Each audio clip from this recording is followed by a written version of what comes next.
The million dollar question: how do entrepreneurs transition from self-employed to owning a business that turns a profit? My name is Chris Waters, and this podcast has the million dollar answer. Welcome to CEO Secrets. Hey guys, it's your host, Chris Waters of CEO Secrets. I am super excited to have an incredible guest on the show today, an Amazon best-selling author, Erin Urban. She is a strategist and executive coach and has past experience in the real estate industry at a very, very high level, working with a builder, overseeing development, architecture, and design of 875 single-family homes, and pivoted in her career and now is focused on helping people improve their presence, helping work with clients on ultimately improving their impact influence, which all ultimately leads to, more income. Erin, welcome to the show. How are you doing today? I'm doing fantastic, and I'm very excited to be on the show today. You got to tell me, how did you go from being in a new construction business, helping develop, design, oversee 875 homes? That's a bunch. That's a lot of houses. And what caused you to go from that to executive coaching? I mean, what was going on? What was the light bulb moment? Talk to me. I've actually reinvented my career 4 times, Chris.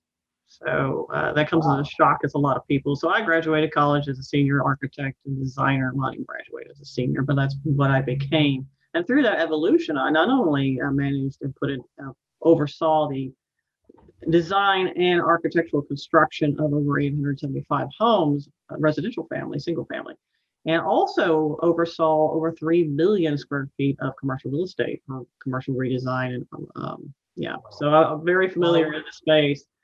Became a project manager from after all that. I decided I didn't like the brand, how architect and designers presented themselves did not align with my values and my authenticity. So I moved forward into project management and also found you could make a lot more money as a project manager anyway. That comes as a surprise to a lot of people. And kept with commercial real estate, actually here in Houston, Texas. I was the co-project managers to put Chevron in the old Enron buildings. If you're from the area, you might be familiar with that. And that project took over 5 years, around about 6 and some change. After that, I realized I was kind of tapped out in the project management and facilities area. And I said, really what I love to do the most, I love to help implement change and help people grow and evolve. And then that's when I started my journey in continuous improvement coaching. I'm a Lean Six Sigma black belt and continuous improvement, process improvement. I went from there into individual coaching groups, doing speaking workshops. Yeah, not that kind. No, it's a Lean Six Sigma continuous improvement process for culture change and innovation. How long were you in the new construction and commercial development design world?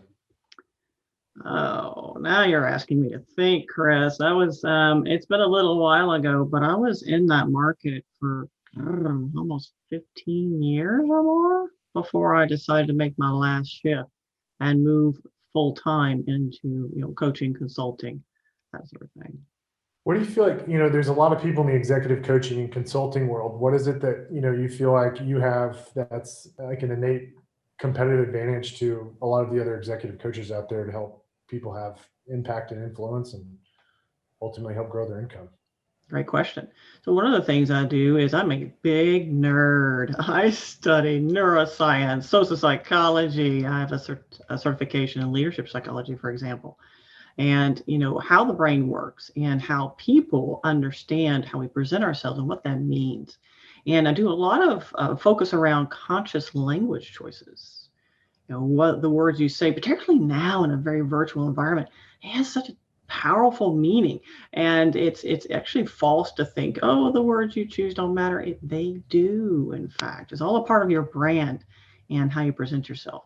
So that's how I stand out, is I really leverage that science. It's not just all theory. I find that a lot of, take for example, self-help books or professional growth books and those sorts of things, they talk a lot about theory, but they don't give you actionable steps. And that was one of the reasons why I wrote my book in the first place, because I want to give people real, tangible action steps. I want to get to your book in a minute, but I'm kind of curious, what's your, specific to the neuroscience you're referencing earlier, what's your take on there are apps for your cell phone that you can download, and you can buy these devices that go into your phone and they clip to your ear, and it measures your heart rate variability, and it helps you understand if you're in the sympathetic or parasympathetic part of your body as you're going Hmm. about your day or whatever. And these the app, you can kind of watch it and see if you're in the green or in the red. What's your take on that? How do you incorporate that into any of your training specific to the neuroscience and just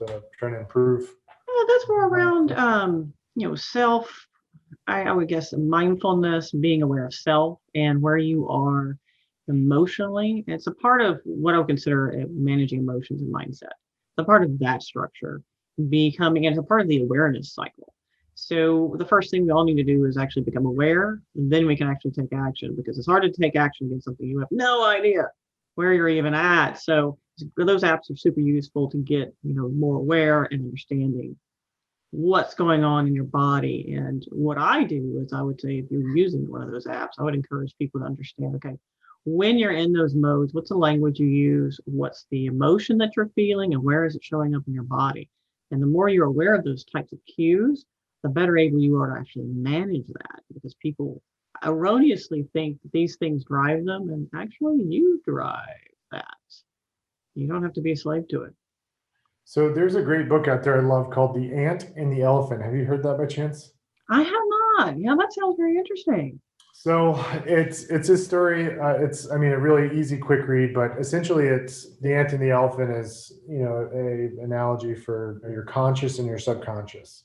Hmm. And there's a lot of amazing books out there about the power of your subconscious mind. And so Right. something I'm curious about is, like, you mentioned just a minute ago about like consciously being very intentional with the words you choose. Hmm. A lot of that can be very difficult to do, especially depending on what's going on in the subconscious. Like, how do you program the subconscious to help eliminate or reduce those moments when you just have those, like, things just blurt out and it may not have been the best choice of words. Great question. So, actually, by becoming conscious about the words you choose, that's how you program your subconscious. And I could get very technical, and I won't. I'll try to stay high level. But if you really want to program your subconscious, your mindset, how you respond to scenarios and situations, first of all, I recommend you pick one, not try to pick a dozen. So pick one thing you want to focus on first, and become aware of what your triggers are, when they happen, what scenarios are those things that trigger that unfortunate response, whatever it is you want to change. And then start becoming aware about how the choices you can make. And actually, it sounds weird, but first thing in the morning and in the evening, your brain is more of an alpha brainwave, which is actually more in sync with your subconscious mind. So it writes directly in the cerebellum. In other words, it writes directly into your automatic programming. Okay, so first thing in the morning, last right before bed, as you're relaxed, getting ready to go to sleep, think and visualize how you want to be and what you want to say. And that actually helps reinforce a new program, and it prunes away the old program. So you're developing new neural networks, new neural pathways, and your cerebellum's imprinting a new way of being. It's a saying we like to throw around. It says, in order to create a new mind, you have to lose your old mind. So you have to lose your mind to create a new mind. You have to lose that. You have to prune away the old bad habits. And hey, guess what? It doesn't happen overnight, but it happens a lot faster than you think. In about 2 months. Have you Actually, read I've the seen book I've seen Think and Grow transformational Rich? results in 30 days. Have you read the book Think and Grow Rich? I have. In fact, it's one of my research novels that I have. It's a very interesting book. He gives it all the way in the first chapter, by the way. You don't have to read the whole thing. Yeah. So what he mentions in the book is, like, when you wake up and right before you go to bed, you're like, Mhm, you have the best access to your subconscious mind. mhm, And he talks about, like, saying what it is you want, visualizing it, and then most importantly, which seems to be the X factor among a lot of these books specific to this, the power of the subconscious mind, is most importantly, imagine having it, and mhm. imagine what that would feel like. Exactly. The emotional register is very, very important. In fact, everything, all of your automatic subconscious programs are keyed into an emotion. That's one reason earlier when I said, hey, when you have something going on that is not what you want to have happen, what's going on? What's that emotion? Where is it happening in your body? And that's a part of it, being able to become aware of pruning that away and then restructure. Because whenever you quote unquote visualize how you want it to be, we need to have the right emotion associated with it. So connecting that emotion with the program is really, really important.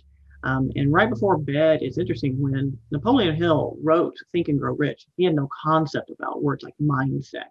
Neuroscience hadn't even, it was extremely rudimentary, even if it was called that at that time.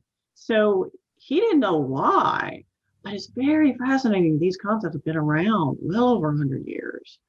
Before him, Wallace Wattles actually wrote about that. So yeah, right before bed, right when you wake up, your brain wave is actually in a more relaxed state, what we call the alpha state, and you're easily accessing the subconscious to rewrite those programs. So in your book, I'm kind of curious, your book, by the way, an Amazon best-selling book, congratulations, by the way. Thank you. It's called Elevate Your Career, More Impact, More Income. I have not read your book yet. I'm kind of curious, what can people expect to get out of the book? I know that something you work on with people is just helping them create a career action plan so they can open up more opportunities and you help them discover specific small shifts they can make to get real results. What are the questions or thought-provoking questions you're putting in the book to help people kind of go through that self-discovery process? And what are some of the nuggets you're doing when you're working with people one-on-one to help them make those shifts to knock down some of those hurdles in their way? Right.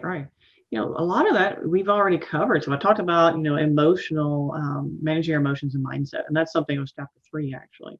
I talk about the atmosphere for growth, because you can read all the self-help books, your career growth books, motivation books, leadership books, all of them you want to in the whole world. And they won't do anything if you don't have the mindset for growth. So it's first establishing that, and I give a framework about what that looks like.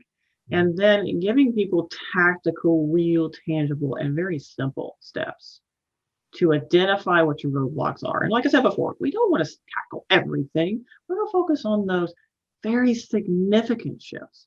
Because oftentimes when I work with people, it's not a reinvention here. We're not talking about the phoenix rising from the fire. We're not talking about total reinvention. We're talking about some small, subtle, oftentimes subtle, and significant shifts in how we either act, behave, what things we might say that are creating roadblocks for ourselves. And when we shift Let's role play for a minute. Let's pretend I'm one of your clients and coaching me. Like, let's role play that process of the questionnaire you may take me through to help identify what one of my roadblocks is. Well, first thing, Chris, what I ask is, what's your goal? What goal do you have? What's your big, hairy goal? Yeah. Big, hairy, audacious goal. It's to build the largest real estate company in the world that has a social impact for the greater good of mankind.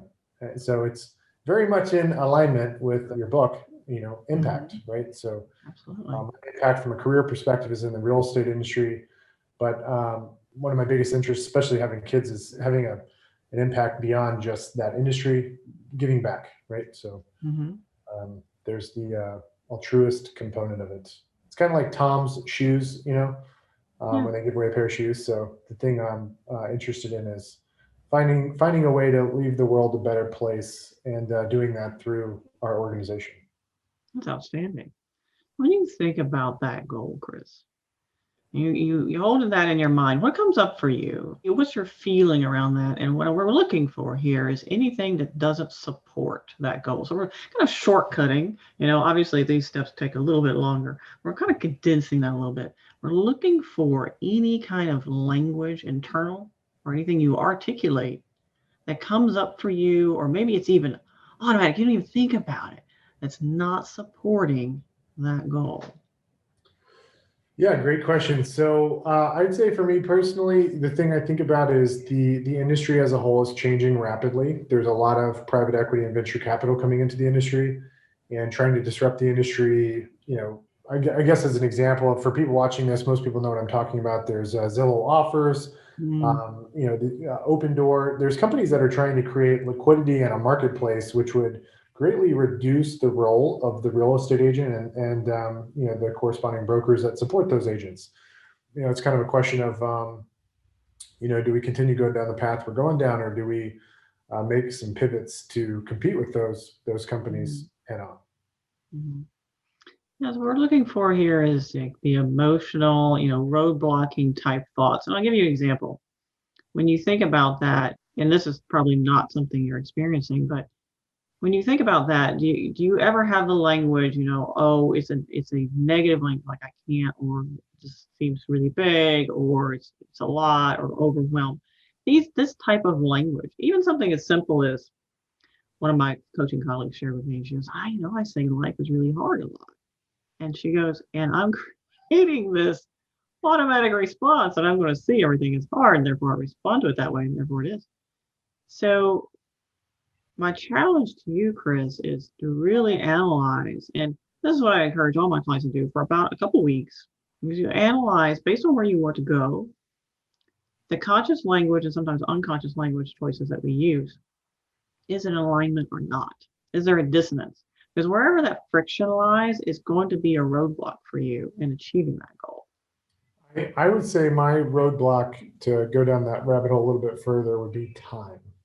Mm-hmm. So a lot of, the benefit of VC and private equity companies is, they don't need to make a profit. And so they can grow very quickly, pouring in hundreds of millions of dollars to scale really quickly at the expense of having to make a profit. So you can greatly accelerate, how fast the business scales and the impact the business has when you're focused on the growth and not the net income. Right. And so it's time. Like, a decision has to be made quickly. Do I go raise $1 billion, or do I go and keep going down the path we're going, leading with revenue and using profits to reinvest in the growth? Right. Yeah. So then, if time is the issue, what's the language you use around that, either internally or externally? Because oftentimes what's internally will come out externally, and we don't even realize it. Mm-hmm. Are you having a negative connotation around that time, if that's your focus? Right. That's what we're looking for is, are we scripting? Do we have the right script that supports the goals? Are we having a script that's actually creating that a longer term return on investment on that goal, or inhibiting us from achieving that goal? And the same thing goes for our presence. When we want to show up more powerfully in a space, are we in alignment with the presence we want to create, or is our actions and words actually in dissonance? Who are some of the people that have influenced you? Who do you learn from? Who do you look up to in this space? That's a good question. Right now, I'm doing a lot of research for my next book, which is going to take this to the next step, the next level, if you will, because elevates your career for more impact and income. It's kind of like a soft introduction. I don't dive into all of neuroscience. I do introduce it. So one of those might be Joe Dispenza. He goes really out there with quantum physics and neuroscience and gets very much in the weeds. Very heavy read for a lot of people. Another person in the leadership space that I think has an outstanding brand is John Maxwell. I've always enjoyed, listening to John and watching his videos. He's so personable. You get him right away. I mean, talk about someone who really doesn't have much in the way of roadblocks between what he delivers and what his conscious intention is to deliver. That's a great example. So those are two really good examples of different ends of the spectrum, entirely polar opposites on the end of the spectrum, but good examples who I look up to. How long do you think it takes you to work with someone until you truly know them and you can help guide them in the right path? I give everybody a complimentary introduction session with me, just like a consultation call. And by the end of that consultation call, we'll know whether we're a good fit or not. And then I would say within the first 60 minutes, it will know. Right? Is this a good fit? I am an action-oriented coach, so I'm not the person who's going to drag this process out forever. I like getting things done, moving from knowledge to action to results very, very quickly. So take, for example, my career clarity and goal setting work I do with people. Those types of work, we're only a couple of hours.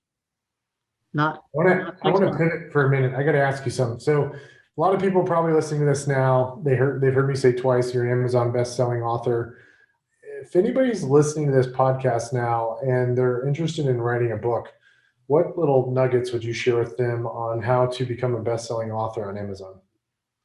How to become a best-selling author? Well, that is a deep dive into something. Okay, first of all, it's a lot of project management involved in that. I just jokingly shared with a colleague in the project management world. He said, "How's the book going?" I said, "Great, but the only reason he was a bestseller is because I'm a good project manager." I really do need to manage that process, and there is a process. I mean, being able to articulate it just the right amount of time in advance, being able to share that with your audience, being able to share that with the followers, having a presence, you know, knowing who the ideal audience is in the first place. I mean, there's a whole host of things that we need to keep in mind. But whenever you're thinking about writing a book, understanding your platform, what's the brand, who's your ideal, like reader, right? Who do you want to reach with that? And can you gain that followership if you don't already? And you need to start now because that's what makes your book a bestseller or not. It's the people supporting you and being engaged in that book and saying, yes, I want this to be a part of my life. And if you don't have that followership, it's very difficult to achieve bestseller. So there's people that Tim Ferriss and others that share their hacks with how to create a best-selling book. For example, they talk about delivering a couple hundred books to people they know and getting each person to write a review within a very short time period. Did you do that by chance? I did. I had what I called my fan club. And to that fan club, I gave them a free copy of my book in return for a review. Hey, top tip, Amazon does not post all of the reviews. So out of the 30 some reviews I got within that week, they only posted 12. Here's another thing. Don't get your mom, dad, boyfriend, husband, sister, brother on Amazon. Amazon, well, it's kind of like Google. They know everything about you. And if you share an address or maybe you ship something to someone from that address, they will exclude that review. Yeah. So what do you think are some of the other ingredients? So you did the review thing. What are some of the other things to improve your chances of becoming a best-selling author? Well, first of all, the followership I was mentioned before. And with those followers, you want to start warming them up a couple of weeks in advance, but don't inundate them. Inundation time comes when your book is launched. So your book's live, that's when you start inundating them. But warm them up, get them excited about it. Share maybe an excerpt with them, talk about some freebies, or I'm always a big proponent of giveaways or resources that you can give them. Get them excited. And then really hit them with the inundation that launch week and the week after, because you don't want to dry up right after launch day, right? And that's the thing. You'll be posting on social media 3-4 times a day. And one thing I did was I did a live book launch live on LinkedIn, Facebook, and YouTube the day of. And that was a big hit as well. What do you have a social media channel you spend the most time on? I mean, usually on LinkedIn, pretty much every day. What are you doing on LinkedIn to grow your following? One of the things I do is I do LinkedIn Lives every Tuesday at 11 o'clock Central Standard Time. It's called Career Coffee Chat Show, and it's also my podcast. And also, I'm on there sharing free resources. So I do share blogs and articles. I have a career growth series right now on my blog. I share that on LinkedIn. And also have a schedule. I post certain types of content on certain days. And the reason I do that is because my followers, it's not for everybody, but my followers like that routine. They appreciate knowing when to expect certain types of content from me, whether it's a top, tip about career growth, or whether it's an insight about mindset. So they know when to expect it. And that's my strategy. Is I'm also not posting several times a day normally. Erin, I know you're also on the Forbes Coaches Council, member of the Forbes Coaches Council. What's the benefit of being on that council? Do you write articles for Forbes? I'm a Forbes contributor. That's right. Okay. So that's one of the big benefits about being on the Forbes Coaches Council, other than being a part of the elite coaching stratas, if you will. It's also being a Forbes contributor, which is a big deal. Everybody knows Forbes, right? What's interesting is a Forbes article shared by Forbes on LinkedIn will get so much more traction than an individual article might. What's the process look like to become a member of the Forbes Coaches Council? You have to be referred, and then they look into your background to see if you are a good candidate. Not everybody's accepted. Do you know how many contributing members they have? I really don't know. Yeah, but It's gotta certainly be a lot, something you right? can find out. Off the top of my head, I would have to say it's probably because they have different coaches councils. They have a business council, they have different types of leadership council, et cetera. So I would say probably around 3,000, maybe Wow. more. That's wild. Do you get paid when you post an article on there? No, wouldn't that be nice? But no, I don't. Do you feel like that's had a positive impact on helping you grow your business? I feel like it's a great credibility. It's a part of the brand, being attached to that. And at any time to that shift, I'm perfectly willing to pull the plug as well.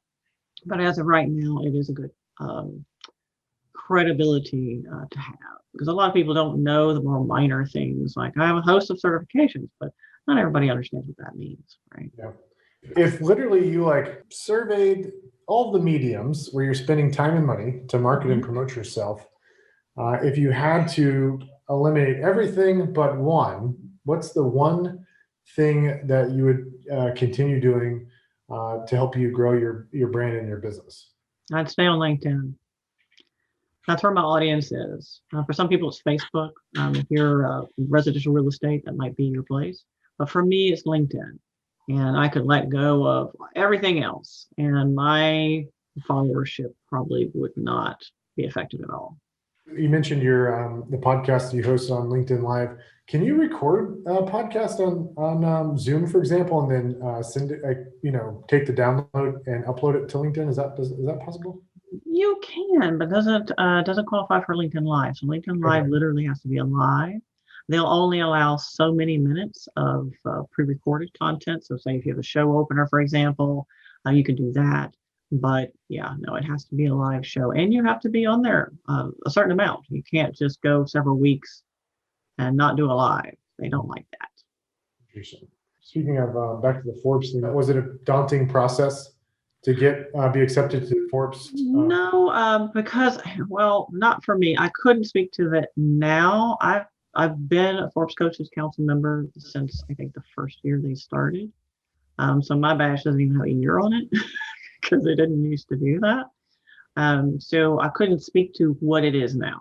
But for me at that time, it was a little intimidating because they did have some requirements that I was like, oh, like take, for example, I had to have a Twitter account.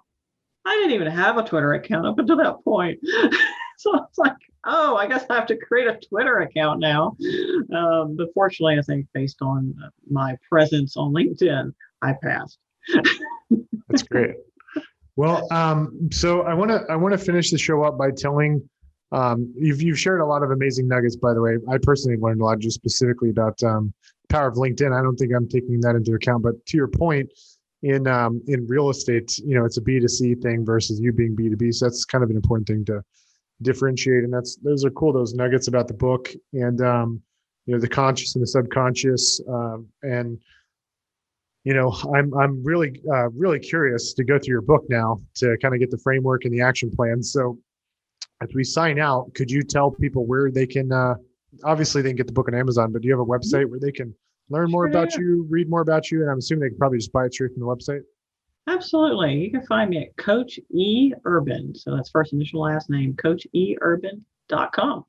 Cool. Well, Erin, thank you so much for being on CEO Secrets. For all of you guys that are tuning in, be sure to hit that subscribe button if this is your first time tuning in. And Erin, thanks so much for being on CEO Secrets. Best of luck with your new upcoming book. And I'm looking forward to getting a copy of your new book. And I look forward to seeing you guys next time.